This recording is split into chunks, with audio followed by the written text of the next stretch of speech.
Hello everyone, welcome back to Law Vita. My name is Aradhya. आज हम लोग भारतीय न्याय संहिता का एक और इम्पॉर्टेंट टॉपिक डिस्कस करने के लिए यहाँ आए हैं and the topic is criminal conspiracy. So this is very important topic of criminal law and very often asked in the exam as well.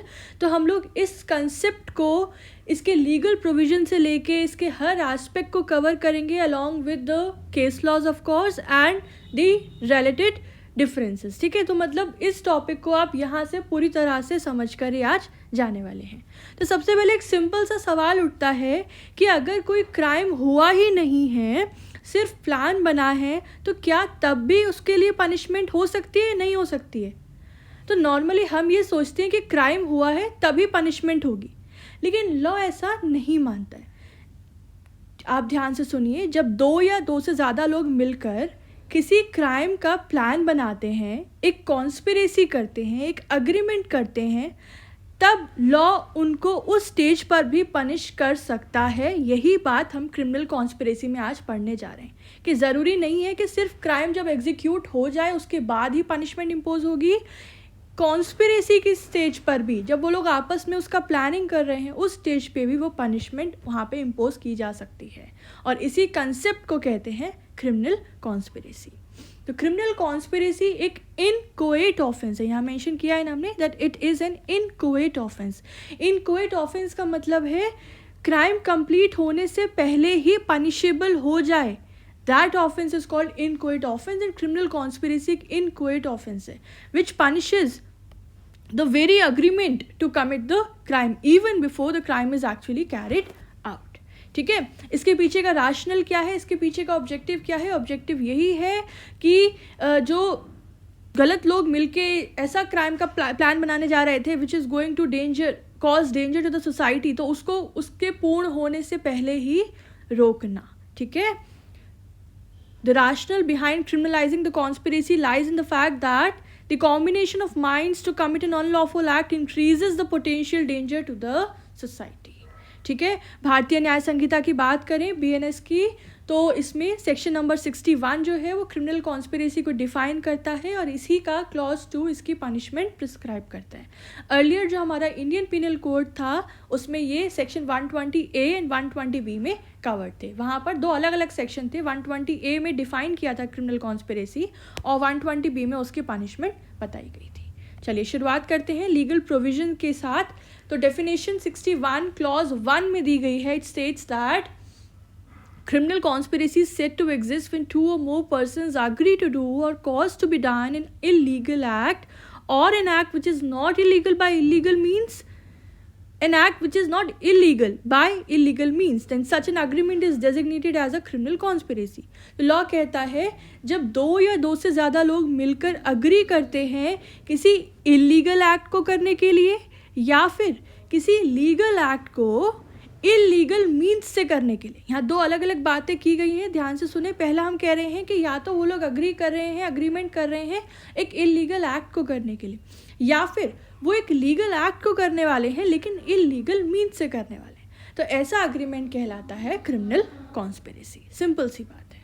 तो आप यहाँ याद रखें, इंपॉर्टेंट बात ये है कि अग्रीमेंट ही यहाँ पे क्राइम है अपने आप में। ठीक है, यहाँ पे क्राइम होना ज़रूरी नहीं है।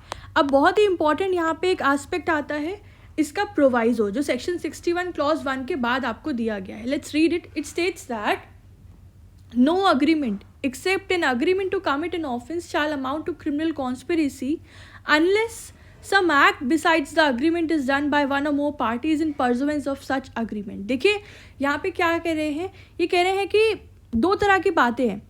अगर कॉन्स्पिरेसी का ऑब्जेक्ट ही क्राइम है, कॉन्स्पिरेसी का ऑब्जेक्ट ही क्राइम है, तो लॉ कहता है कि सिर्फ बैठकर प्लानिंग करना ही काफ़ी है और आप उसी को ही पनिशेबल कंसिडर करोगे, उस पर ही पनिशमेंट इम्पोज की जाएगी।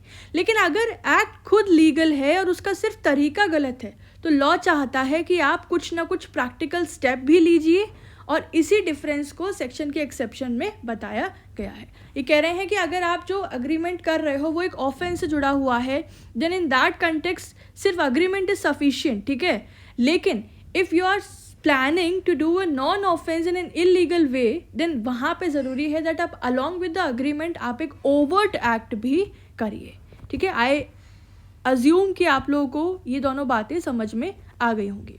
एग्जाम्पल से मैं आपको बताती हूँ.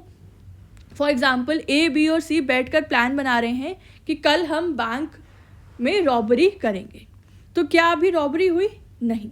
पर फिर भी क्या यहाँ पे क्राइम बन गया? यस, क्राइम बन गया. क्यों? क्योंकि रॉबरी अपने आप में एक ऑफेंस है और यहाँ पे अग्रीमेंट की स्टेज पर ही ये क्राइम बन जाता है. ऑन दी अदर हैंड, अगर हम A और B और C मिलके ये प्लान बनाते हैं कि हम एक लीगल टेंडर लेने जा रहे हैं, लेकिन हम ब्राइब देकर उस टेंडर को लेंगे, तो यहाँ पे वो लोग जो एक्ट करने जा रहे हैं वो तो लीगल है, लेकिन उसे इलीगल तरीके से करने जा रहे हैं. तो टेंडर लेना इलीगल है? नहीं, टेंडर लेना लीगल एक्ट है, लेकिन ब्राइब देकर लेना ये इलीगल है ना. तो ये legal act by illegal means हुआ. तो क्वेश्चन ये कि अब सिर्फ क्या बात करने से क्राइम बन गया? नहीं. इस वाले एग्जाम्पल में सिर्फ प्लानिंग करने के स्टेज पे क्राइम नहीं बना है. क्राइम कब बनेगा? क्राइम तब बनेगा जब कोई स्टेप लिया जाए, जैसे कि ब्राइब का अरेंजमेंट किया जाए, मीटिंग फिक्स की जाए, पैसा देने का अटेम्प्ट किया जाए, एंड हम इसी स्टेप को कहते हैं ओवर्ट एक्ट. ठीक है. तो यही कहा गया है कि अगर कॉन्स्पिरेसी किसी ऑफेंस के लिए है तो वहाँ पे तो सिर्फ अग्रीमेंट काफ़ी है, लेकिन अगर कॉन्स्पिरेसी किसी लीगल एक्ट के लिए है जिसे हम इलीगल मीन्स से करने जा रहे हैं, तो वहाँ पे ज़रूरी है कि अग्रीमेंट के साथ कुछ करना भी ज़रूरी है, कुछ ओवर्ट एक्ट भी होना ज़रूरी है. ठीक है. मैं उम्मीद करती हूँ ये प्रोवाइजो आप लोगों को समझ आ गया होगा. अब यहाँ पे एक एक्सप्लेनेशन भी दिया गया है इसी प्रोविजन के अंदर. It states that it is immaterial whether the illegal act is the ultimate object of the agreement or merely incidental to that object. Law कहता है illegal act में ऑब्जेक्टिव हो या वो साइड ऑब्जेक्टिव हो, इलीगल एक्ट भले ही आपका main objective हो या साइड ऑब्जेक्टिव हो, इस बात से कोई फर्क नहीं पड़ता, दोनों ही केसेस में कॉन्स्पिरेसी मानी जाएगी. ठीक है. It is immaterial whether the illegal act is the ultimate object और मेयरली एन इंसिडेंटल वन. ठीक है. तो ये बात भी आप याद रखना. चलिए आगे बढ़ते हैं. अब हम लोग इस क्रिमिनल कॉन्स्पिरेसी के लीगल प्रोविजन से क्या क्या एसेंशियल इंग्रेडिएंट्स डिराइव करते हैं. ठीक है. ये जानते हैं कि कौन कौन से इंग्रेडिएंट्स मिल के क्रिमिनल कॉन्स्पिरेसी कॉन्स्टिट्यूट होती है. तो सबसे पहला पॉइंट है दैट देयर शुड बी 2 और मोर पर्सन्स. ठीक है. कॉन्स्पिरेसी कभी अकेला आदमी नहीं कर सकता है, मिनिमम 2 पर्सन ज़रूरी हैं. ठीक है. एक पर्सन खुद से कॉन्स्पिरेसी नहीं कर सकता है, और इसी को हम कहते हैं the meeting of minds. So conspiracy requires a meeting of minds. दूसरा एसेंशियल इंग्रेडिएंट है agreement between them. It states कि अग्रीमेंट जो है वो एक्सप्रेस भी हो सकता है और अग्रीमेंट जो है वो इम्प्लाइड भी हो सकता है. इम्प्लाइड कैसे? कंडक्ट से प्रूव हो जाता है. It is inferred from the conduct and the circumstances. अगर सर्कमस्टांसेस तो हम बात करें कि अग्रीमेंट जो है वो राइटिंग में भी हो सकता है, लेकिन ज़रूरी नहीं है कि राइटिंग में हो. अग्रीमेंट सर्कमस्टांसेस से भी इन्फर किया जा सकता है. Now the third ingredient is the object of the agreement. तो अग्रीमेंट का ऑब्जेक्ट होना चाहिए. या तो आप एक इलीगल एक्ट कमिट करने जा रहे हो, उसका आप अग्रीमेंट कर रहे हो, उसका आप प्लानिंग कर रहे हो, या फिर आप एक लीगल एक्ट को इलीगल मीन्स से करने जा रहे हो. This should be the objective of that agreement. ठीक है. Now fourth ingredient is overt act, but where required. कि अगर सीरियस ऑफेंसेस के लिए आप प्लानिंग कर रहे हो, जैसे मैंने प्रोवाइजो में बताया, तो वहाँ पे ओवर्ट एक्ट की ज़रूरत नहीं है.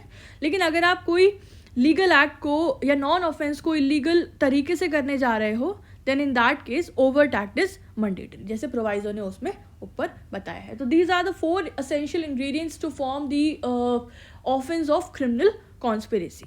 नाउ मूविंग अहेड, अब बात करें कि क्रिमिनल कॉन्स्पिरेसी का क्या नेचर है, क्या स्कोप है. तो दोस्तों, it is said that here the agreement is the gist of the offence. यहाँ पे क्राइम का एसेंस ही अग्रीमेंट है. ठीक है. यहाँ जो क्राइम का एसेंस है वो अग्रीमेंट है, उसका फाइनल रिजल्ट नहीं है.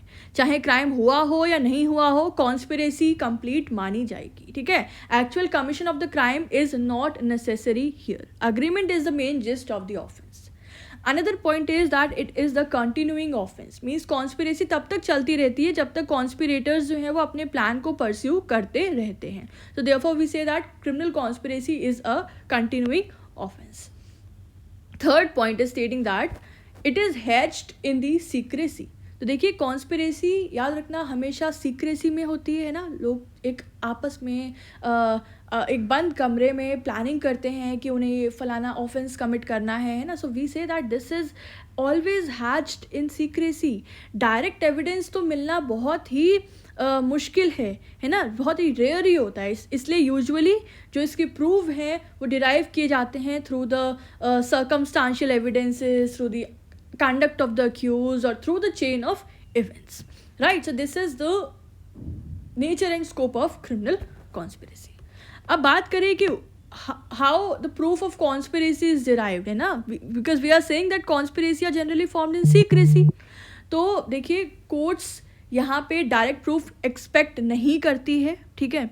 कॉन्स्पिरेसी कैसे प्रूव होती है? कॉन्स्पिरेसी प्रूव होती है सर्कमस्टांशियल एविडेंस से, अक्यूज के कंडक्ट से, and the acts which are done in the pursuance of the common plan. जो कॉमन प्लान बनाया है उसके परजुएंस में जो एक्ट्स किए जा रहे हैं और जो चेन ऑफ इवेंट्स है उनसे इन्फर की जाती है। तो याद रखना कि ये इसमें कोई आइसोलेटेड एविडेंस नहीं होता है, रादर क्यूमुलेटिव इफेक्ट यहाँ पर देखा जाता है बहुत सारे अलग अलग फैक्टर्स को जोड़ के। And there the court finalize upon the decision taking all these things into consideration, और फिर क्रिमिनल कॉन्स्पिरेसी का प्रूफ जो है वो डिराइव होता है, ठीक है। तो एक बेसिक जिस्ट हो गया कि क्रिमिनल कॉन्स्पिरेसी होता क्या है। हमने पहले लीगल प्रोविजन जाना, प्रोवाइजो जाना, एक्सप्लेनेशन जाना, इंग्रेडिएंट्स हमने डिराइव किए, फिर हमने नेचर एंड स्कोप जाना, and then we learned about how the proof of conspiracy is assured. अब कुछ लैंडमार्क जजमेंट्स देखते हैं। The first is Kehar Singh versus state Delhi administration. तो इस केस में कोर्ट ने कहा दैट कॉन्स्पिरेसी जो है वो डायरेक्ट या सर्कमस्टांशियल एविडेंस से प्रूफ हो सकती है, ठीक है। एग्जैक्ट डेट या प्लेस प्रूफ करना ज़रूरी नहीं है। स्टेट सीबीआई वर्सेस नलिनी, जो राजीव गांधी असोसिनेशन केस है, उसमें कोर्ट ने कहा दैट, सुप्रीम कोर्ट ने कहा दैट अग्रीमेंट जो है which it is itself in offence, ठीक है। अग्रीमेंट अगर आप कर रहे हो टू कमिट एन ऑफेंस, वो अपने आप में इज एज पर से एन ऑफेंस है ना, वो अपने आप में ऑफेंस है। एंड ये भी कहा गया था, ये भी ऑब्जर्व किया गया था दैट कॉन्स्पिरेसी सीक्रेसी में होती है, इन्फरेंस से भी प्रूव हो सकती है conspiracy, and it was said that conspiracy is partnership in crime, ठीक है। कहीं हो सकता है ये स्टेटमेंट कभी आपसे पूछ लें that in which landmark case it was stated that conspiracy, criminal conspiracy is partnership in crime. जिसका जवाब है the Rajiv Gandhi assassination case, that was state versus Nalini. The third case that we have here is Rajiv Kumar versus state of UP, जिसमें supreme court ने कहा that criminal conspiracy का जो heart है that is the meeting of minds of 2 or more persons, ठीक है। जो meeting of minds है ऑफ 2 or more persons, वही साइने क्वा नॉन है which is the crux of this offence of criminal conspiracy. कि जब 2 या 2 से ज़्यादा लोग मिलते हैं, उनके जो मीटिंग ऑफ माइंड्स होता है to commit some illegal act, that is itself a part of conspiracy. अब हम बात करें कि क्रिमिनल कॉन्स्पिरेसी का पनिशमेंट क्या है, तो इसी सेक्शन 61 के क्लॉज 2 में हमें पनिशमेंट बताया गया है दैट अगर कॉन्स्पिरेसी सीरियस ऑफेंस कमिट करने के लिए की जा रही है, सीरियस ऑफेंस कौन कौन से, वेर इन वो ऑफेंसेस जिसकी पनिशमेंट या तो डेथ पेनाल्टी है या फिर लाइफ इम्प्रिजनमेंट है या फिर रिगोरस इम्प्रिजनमेंट ऑफ 2 years और मोर है, then in that case criminal conspiracy की जो पनिशमेंट है that will be same as for the abetment. बिल्कुल वही पनिशमेंट होगी जो अबेटमेंट की होगी उस ऑफेंस में, ठीक है। और अगर कॉन्स्पिरेसी सीरियस ऑफेंसेस के अलावा किसी और इलीगल एक्ट के लिए की जा रही है तो वहाँ पनिशमेंट होगी इम्प्रिजनमेंट अप टू 6 months और फाइन और बोथ, ठीक है। तो ये पनिशमेंट्स आप लोग याद रखना, सीरियस ऑफेंसेस के लिए क्या है एंड अदर ऑफेंसेस के लिए क्या रहेगी। चलिए अब कुछ इंपॉर्टेंट पॉइंट्स हम लोग यहाँ डिस्कस कर रहे हैं which is again often asked in the exam की क्रिमिनल कॉन्स्पिरेसी और अबेटमेंट में क्या डिफरेंस है, similarly criminal conspiracy and common intention में क्या डिफरेंस है, तो उनको जल्दी से कवर कर लेते हैं। तो क्रिमिनल कॉन्स्पिरेसी एंड अबेटमेंट, एक चीज़ याद रखो, पहला सबसे प्राइमा फेसाई पॉइंट कि क्रिमिनल कॉन्स्पिरेसी का मतलब है that there is a planning together, साथ मिलके एक प्लानिंग की गई है, जबकि अबेटमेंट का जो मेन आइडिया है दैट इज़ हेल्प करना या प्रवोक करना, जिसकी मदद से, जिसकी एड से ऑफेंस कमिट हो। तो डिफरेंशिएशन पॉइंट्स यहाँ कैसा होगा कि क्रिमिनल कॉन्स्पिरेसी का कोर आइडिया है the agreement to commit the crime, यहाँ सेंस नहीं है to commit the crime, crime लिख लेना आप लोग, ठीक है। अबेटमेंट का कोर आइडिया है टू हेल्प और instigate in the crime, crime commit करने के लिए हेल्प करना, इंस्टिगेट करना, भड़काना, असिस्ट करना। Second is number of persons, तो क्रिमिनल कॉन्स्पिरेसी में ज़रूरी है कि 2 लोग हो, मिनिमम 2 पर्सन्स आर रिक्वायर्ड, जबकि अबेटमेंट में 1 person is itself sufficient. Criminal stage की बात करूँ तो देखो, criminal conspiracy is committed before the crime, ये prior to commission of the crime होती है क्रिमिनल कॉन्स्पिरेसी, और अबेटमेंट जो है वो before the commission of crime भी हो सकती है और during the commission of crime भी हो सकती है। ओवर्ट एक्ट की बात करें तो यहाँ ऑलवेज रिक्वायर्ड नहीं होता है, जबकि अबेटमेंट में जनरली रिक्वायर्ड होता है। एक और पॉइंट आप लिख सकते हैं अग्रीमेंट का, कि क्रिमिनल कॉन्स्पिरेसी में अग्रीमेंट बहुत ज़रूरी है, जबकि अबेटमेंट में इट इज़ नॉट नेसेसरी। एक और पॉइंट आप ऐड कर सकते हैं कि व्हेन द क्राइम कंप्लीट्स, तो क्राइम कब माना जाता है, तो क्रिमिनल कॉन्स्पिरेसी में जैसे आपने अग्रीमेंट किया वही स्टेज पे आपका क्राइम माना जाएगा, जबकि अबेटमेंट में the crime completes when the help और इंस्टिगेशन इज गिवन, जब हेल्प या इंस्टिगेशन जो है वो दी जाती है। So these are the prime differences between conspiracy and abatement. Example मैं क्या दूँ, एग्जाम्पल से आप याद रखोगे क्रिमिनल कॉन्स्पिरेसी में दैट 2 people प्लान कि लेट्स रॉब द बैंक, चलो चल के बैंक में रॉब करते हैं, ठीक है। जबकि in abetment we can quote the example कि somebody is abating one person that go rob the bank and I'll help you. So this is the example of abatement.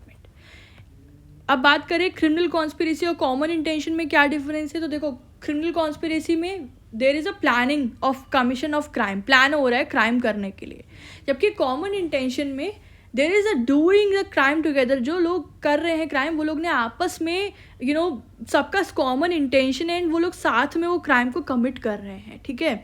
तो क्रिमिनल कॉन्स्पिरेसी में याद रखना that there is agreement itself is a crime, जबकि common intention में it is important that there is a participation in the act, या participate कर रहे हो उस एक्ट में, and all of them have the common intention to commit that, ठीक है। नेचर की बात करूँ तो क्रिमिनल कॉन्स्पिरेसी अपने आप में सब्सटेंटिव ऑफेंस है, सेपरेट ऑफेंस है, जबकि कॉमन इंटेंशन एक रूल है जॉइंट लायबिलिटी का, ठीक है। It is not a separate offence, ज़्यादा it is a rule of joint liability, ठीक है। क्रिमिनल कॉन्स्पिरेसी में ज़रूरी नहीं है कि क्राइम कमिट हो, इट इज़ नॉट नीडेड, जबकि कॉमन इंटेंशन के कंसेप्ट में the crime must happen, crime होना चाहिए। तो क्रिमिनल कॉन्स्पिरेसी का जो फोकस है ना वो अग्रीमेंट पे है, और कॉमन इंटेंशन का फोकस जो है वो पार्टिसिपेशन पे है। प्रूफ की बात करें तो प्रूफ होता है the prior meeting of mind in the criminal conspiracy, and common intention में होता है the unity of the action, वो लोग साथ मिलके जो एक सा एक्ट कर रहे हैं, जो उनकी यूनिटी वहाँ पे शोकेस हो रही है, that is the proof of their common intention. तो क्रिमिनल कॉन्स्पिरेसी का जो टाइमिंग रहता है that is before the crime, है ना, और कॉमन इंटेंशन में टाइमिंग रहता है ड्यूरिंग द क्राइम, उस क्राइम को करते वक्त उन लोगों का क्या मीटिंग ऑफ माइंड था, ठीक है। So that is all about the difference between criminal conspiracy and common intention. So guys, with this we are done with all the aspects of criminal conspiracy. तो ये वैसे क्वेश्चन मैंने आपको पहले ही बता दिया था that if somebody asks that why law punish conspiracy, क्या rational है उसके पीछे, so you can tell कि group crime ज़्यादा dangerous होता है when two or more people plans, तो वो जो group बन जाता है, तो जब ग्रुप कोई क्राइम करता है तो वो ज़्यादा डेंजरस होता है, तो क्राइम होने से पहले ही उसको रोकना ज़रूरी है। सो this is basically a preventive justice, ये उसका एक मोड है, उसका एक वे है, ठीक है। तो to conclude I will say कि क्रिमिनल कॉन्स्पिरेसी लॉ का ऑब्जेक्टिव सिर्फ पनिशमेंट देना नहीं है, बल्कि क्राइम को होने से पहले रोकना है ना। So the agreement to commit the crime को ऑफेंस बनाकर लॉ सोसाइटी को प्रोटेक्ट करता है from the organize criminal activities. And courts ने रिपीटेडली कहा है कि कॉन्स्पिरेसी प्रूफ के लिए डायरेक्ट एविडेंस ज़रूरी नहीं है, बल्कि सर्कमस्टांसेस और कंडक्ट का कम्युलेटिव असेसमेंट भी काफ़ी है। इसलिए क्रिमिनल कॉन्स्पिरेसी एक पावरफुल वीपन है क्रिमिनल लॉ का, right. So with this we are done with today's lecture. I hope criminal conspiracy का हर एस्पेक्ट आप लोगों को समझ आ गया होगा। फिर भी कोई डाउट हो तो कमेंट सेक्शन में पूछिएगा, I try to answer them.